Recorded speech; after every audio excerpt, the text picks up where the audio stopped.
how to install your Google Chromecast. Hi everyone, welcome back to our channel Genie Guide. In today's video I will guide you on how you can install your Google Chromecast and connect it to your TV, so make sure to watch the video till the end. So as you can see, I've already connected and paired everything. Now if I want to show you, I'll just show you from the back of my TV. So let's move on with the process.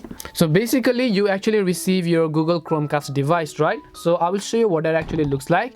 You have your Chromecast device with you, and then you have this HDMI port as well. And on your TV you have to simply look for the HDMI port. You get this on every smart TV these days, and your Chromecast has this HDMI cable integrated by default.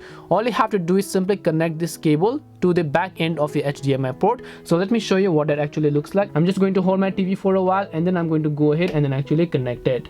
So once I've connected the HDMI port to my TV, the other end we have is a blank USB Type-C port, as you can see over here.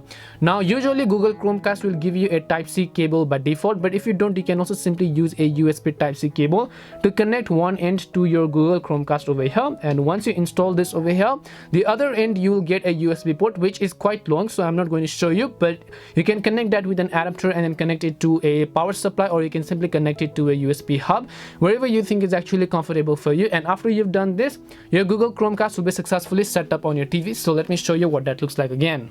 So now as you can see, the Google Home and the Google Chromecast has been successfully installed. Now you can begin the setup process on your TV. Now this video is going to be quite long, so if you want to watch the process of how to set up your Chromecast after you've connected it to your TV and how you can set up all of those installation processes, I'll make sure to drop a link down below. You can simply watch that video. But just to show you as to how you can install all those cables and so on, I basically showed you. And that's it for today's video. If it did help you, then make sure to leave a like and subscribe to the channel. And if you have got any questions, feel free to leave them down. Thank you very much for watching till the end, and see you in the next video.